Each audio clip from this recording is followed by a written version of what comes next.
దేవకమ్మ కళ్యాణమే మా ఇంటిలోన దేవతలంతా దీవించండి. దేవకమ్మ కళ్యాణమే మా ఇంటిలోన దేవతలంతా దీవించండి. దీవించండి మీరు దీవించండి, దీవించండి మీరు దీవించండి.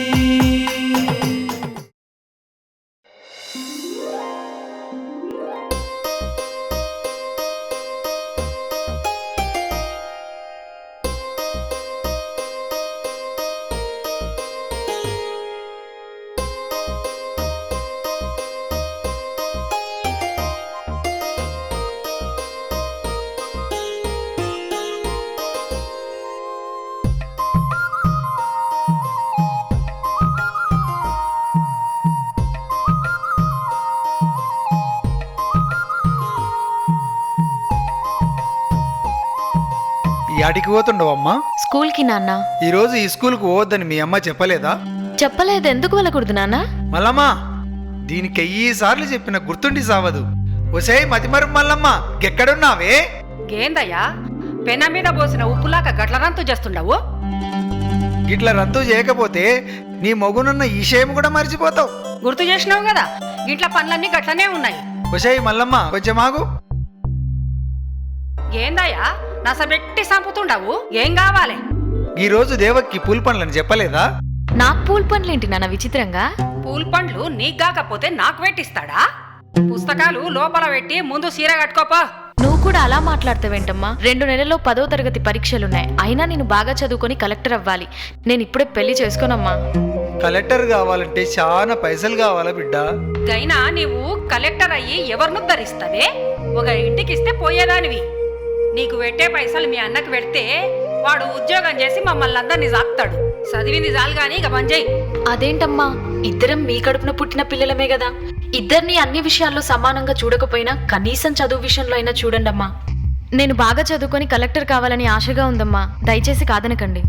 ఆడపిల్లంటే భారం కాదు, బంగారం అని నిరూపిస్తానమ్మా. చూడు బిడ్డ, నీవు 10 పాస్ అయితే పెళ్లి చేసుకోడంట నీ బావ గోపన్న. ఇంతకంటే పెద్దగా చదివితే నిన్నెవడు చేసుకుంటాడు బిడ్డ? లచ్చల కట్నం ఎక్కడి తేవాలా? గాళ్ళకి ఆస్తి మస్తుగున్నది బిడ్డ. నా మాట విని చదువు మాని బావను పెళ్లి చేసుకో. అయ్యో నాన్న, మనిషికి తరగని ఆస్తి చదువేనని మా సార్ వాళ్ళు చెప్పారు. చదువు అనే ఆస్తి ముందు ఏ ఆస్తి పనికిరాదు నాన్న. అయినా నన్ను 10 పాస్ కావద్దని చెప్పడానికి వాడేవాడు నాన్న. అలాంటి వాడిని ఈ జన్మలోనే కాదు, ఏ జన్మలో కూడా పెళ్లి చేసుకోను. ఏందే నోరు పెద్దగా చేస్తుండవు? 10 కూడా పాస్ కాకముందే ఎదురు ములుగుతుండవు. ఇంకా పెద్దగైతే మా మాట వింటావా? పుస్తకాలు ఇంట్లో పెట్టి పోయి చీర కట్టుకోపా. అంతగా పెళ్లి చేయాలనుంటే అన్నయ్యకి పెళ్లి చేయండి. వాడు నాకంటే ముందే పుట్టాడుగా. హలో సిస్టర్, కలలు కనండి, వాటిని సార్థకం చేసుకోండి మన దివంగత రాష్ట్రపతి అబ్దుల్ కలాం గారు చెప్పారు. నేను డాక్టర్ కావాలని కలలు కంటున్నా. నన్ను పెళ్లి ఊబిలోకి లాగి నా కలల్ని కలలు చేయొద్దు. నీకొక్కడికే ఉందా కలలుగానే స్వేచ్ఛ? నాకు లేదా? అమ్మాయిలకి కలలుగానే స్వేచ్ఛ ఉందో లేదో నువ్వే ఆలోచించుకో సిస్టర్. ఒకవేళ ఉన్న అమ్మనాలతోని సామరస్యంగా మాట్లాడుకొని పరిష్కరించుకో. బాయ్ సిస్టర్, కాలేజీకి వెళ్ళొస్తా. ఇది మంచిగా చెప్తే వినేటట్టు లేదు. పుస్తకాలకి ఇక్కడి నన్ను చంపిన పర్లేదు, నేను పుస్తకాలు మాత్రం ఇవ్వను. నేను స్కూల్కి వెళ్తా. మీ మామకు మాటిచ్చిన బిడ్డ, నా ఇజ్జత్ తీయకు. లోన్కి పోవే. అమ్మా వద్దమ్మా.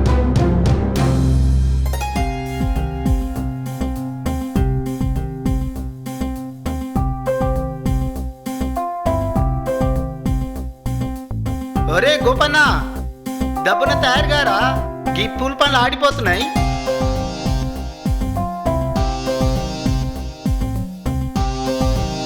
నాయనా, ఈ డ్రెస్లకు ఎట్లున్నా? అచ్చం మనిషిలాగా భలేగున్నావురా. ఈ లక్షణ కొడుకని ఎవ్వడు నమ్మడు. భలే చెప్పినావు నాయనా. నీ కొడుకున్నా అంటే నేను కూడా నమ్మా. గంత ముద్దు అన్నా. గది సరే, ఈ పాపాయ శాస్త్రికి ఇంకా రాడేందిరా? పొత్తు మూకి నాకపోతే పొత్తు కుదిరి సావదు. ఆయన వస్తలే కానీ గా పిల్ల గిట్లా 10 పాస్ అయిందంటే నేను ఈ పెళ్లి చేసుకోనంటే చేసుకోను. గాళ్ళ గట్టి చెప్పిన లేరా, గీ పాటికి చదువు మానిపించిట్టారు.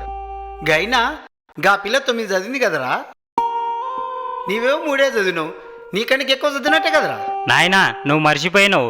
నేను 3 సార్లు చదివినా. 3 3లో 9 అంటే నేను కూడా 9 చదివినట్టే. నా కొడుకే ఏ లెక్క చెప్పినవురా. చదువు రాకపోయినా 3 మాత్రం భలే నేర్చుకున్నావు. గిసువంటి తెలివితేటలు ఈ వనపర్తి జిల్లాలో నీకు దెబ్బ గెవ్వనికుండవు. గట్ల పోవడానికి నాయనా నాకు సిగ్గు అవుతుంది. నా దద్దోజనం బాగుందయ్యా నీ సిగ్గు. పెళ్ళంటేనే సిగ్గు బిడియాలతో కూడుకున్న వ్యవహారం సుమి. ఇలాగే కంటిన్యూ చెయ్యి, పెళ్లి రోజు పనికొస్తుంది. ఇదేందయ్యా పాపాయ శాస్త్రి, గింత పొద్దుపై నాకొచ్చినావు? నా దద్దోజనం పొద్దుపోవడం అన్న మాట నిజమే సుమి. పడుచు పిల్లలు మొదలుకొని పండు ముసలి వరకు ముహూర్తాలు పెట్టే వరకు ఈ సమయమైనది. నువ్వు చెప్పి చావేంట్రా పేరి శాస్త్రి. మా గురువుగారు చెప్పేది నిజమేనండి. ముహూర్తాలన్న మాట వింటే చాలు, పసిపిల్లకైనా పడుచు పిల్లకైనా 3 ముళ్ళు వేయించేదాకా వదలరు. ముహూర్తాల శాస్త్రాన్ని అవపోహన పట్టిన మహామేధావి నా దద్దోజనం ఇది సుమి విషయం. శాస్త్రి గారు 10 పరీక్షలు రాకముందుకే ముహూర్తం పెట్టండి, లేదంటే నేను ఈ పెళ్ళే చేసుకోను. నా దద్దోజనం 10 పరీక్షకి పెళ్లి ముహూర్తానికి మధ్య సంబంధమే సుమి. నేను చెబుతా. గీడేమో 3 సార్లు చదివిండు, గా పిల్లేమో 9 చదివింది. గా పిల్ల 10 పరీక్షలు రాస్తే గొక్క తరగతి ఎక్కువైతుందని గీడి భయపడుతుండు. ఈ లెక్క నా బుర్రకి ఎక్కట్లేదు సుమి. 3వ తరగతికి 9వ తరగతి మధ్య 6 తరగతులు తేడా ఉండగా ఒక్క తరగతి తేడా ఎలా అవుతుంది నా దద్దోజనం? లెక్క కదా యాద్ శాస్త్రి గారు, నేను 3 సార్లు చదివిన 3 ముల్లో 9, అంటే నేను కూడా 9 చదివినట్టే. ఆహా, గ్రహాల లెక్కల్ని ఉపగ్రహాల చిక్కుల్ని లెక్కించగలిగిన నేను నీ 3వ ఎక్కాన్ని మాత్రం పసిగట్టలేకపోయాను సుమి. గట్ల ఓడగాని శాస్త్రి గారు నాకు సిగ్గు అవుతుంది. నీ సిగ్గు సంతకెళ్ళా, ఇంకాసేపు ఇక్కడ ఉంటే నా సిగ్గుపోయేటట్టుంది. ఈ రోజు రాత్రి 12 గంటలకి ముహూర్తం పెడితే మీకేమైనా అభ్యంతరమా నా దద్దోజనం? బాగుందయ్యా శాస్త్రి, గట్లే పెట్టు. వెళ్తే నడవండి.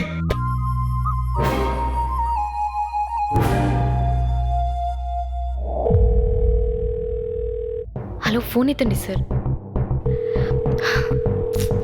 ఫోన్ ఎత్తండి సార్, ప్లీజ్. ఫోన్ ఎత్తండి సార్.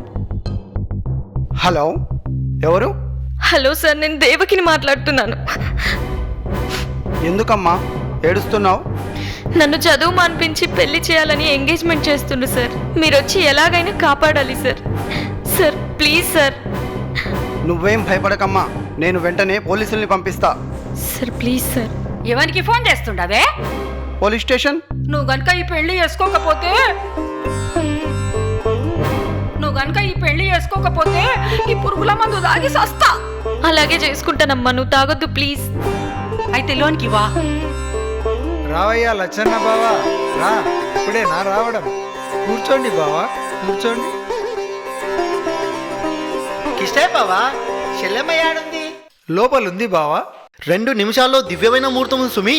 రావుకాలం రాకముందే తాంబూలాలు ఇచ్చి పుచ్చుకోవాలి సుమి. అమ్మాయిని త్వరగా తీసుకురమ్మను నా దద్దోజనం. మల్లమ్మ, బిడ్డను దొలకరా.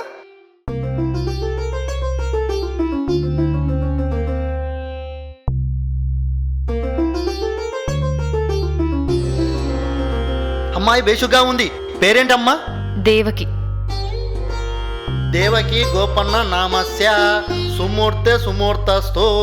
అయ్యా, తమరిద్దరూ తాంబూలాలు ఇచ్చి పుచ్చుకోండి.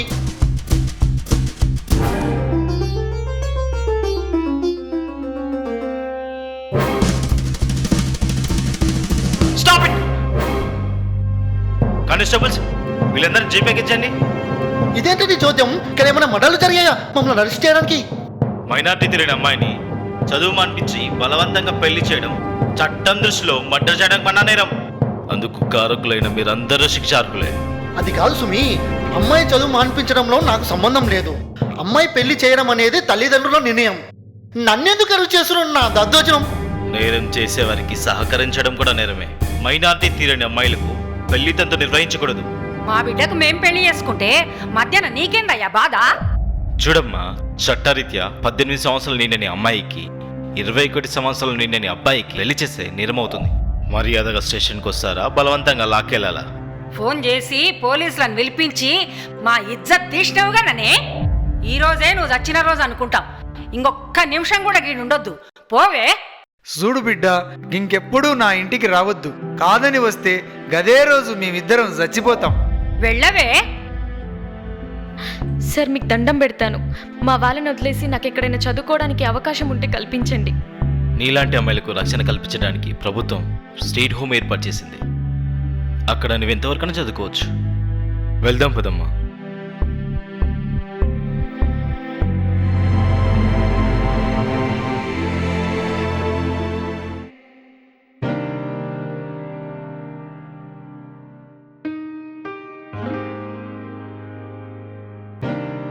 అయ్యా కలెక్టర్ అమ్మను కలవాలయ్యా. అలాగే ఆగండమ్మా.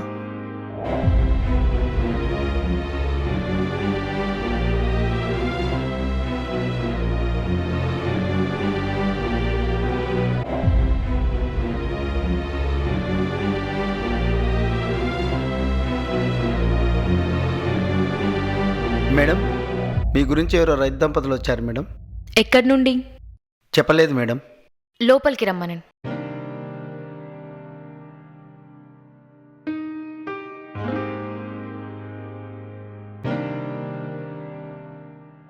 దండాలమ్మా.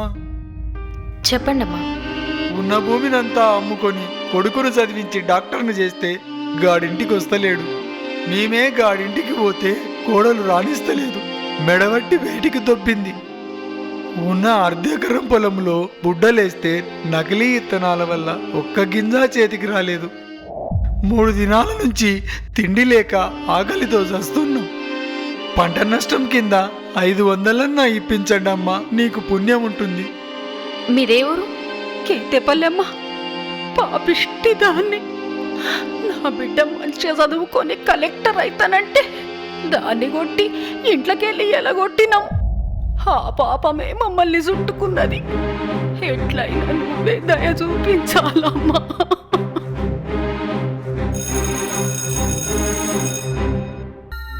మేడం. ఆర్డీఓని రమ్మనండి. Okay madam.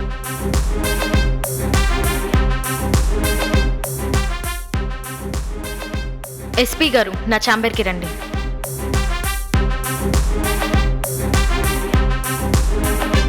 Good morning madam. మన జిల్లాలో పంట వేసి నష్టపోయిన రైతులందరికీ 24 గంటల్లోగా నష్టపరిహారం అందించాలి. ఈ విషయంలో ఆలస్యమైతే all will be suspended. Mind it. Okay madam.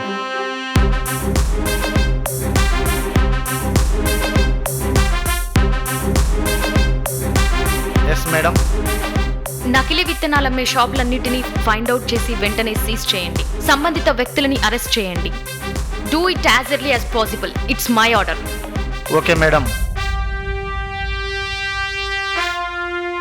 చాలా సంతోషం అమ్మా. నిన్ను చూస్తుంటే మా బిడ్డనే చూసినట్టుంది.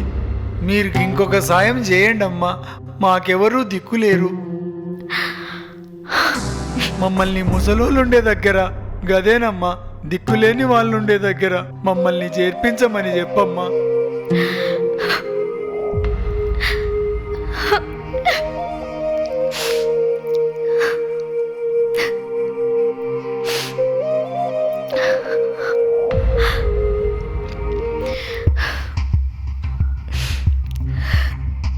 నన్ను క్షమించండి నాన్న. నేనుండగా మీరెలా దిక్కులేని వాళ్ళు అవుతారు? అంటే నీవు నా బిడ్డ దేవకమ్మవా? అవును నాన్న, నేను మీ కూతురు దేవకినే.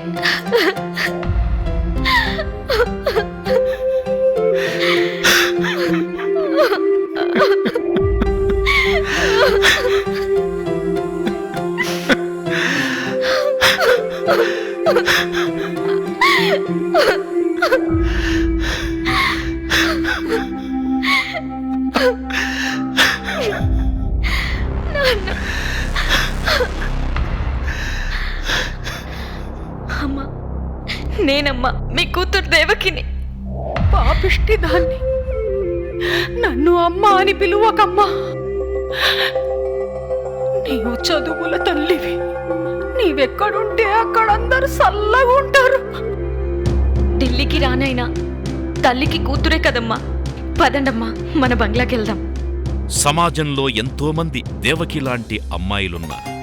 పసి వయసులోనే వారికి పెళ్లిళ్లు చేయడం వల్ల మానసికంగా, శారీరకంగా చితికిపోయి అర్ధాంతరంగా తనువు చాలిస్తున్నారు. వారి ప్రతిభా పాటవాల్ని మొగ్గలోనే త్రుంచివేయకండి.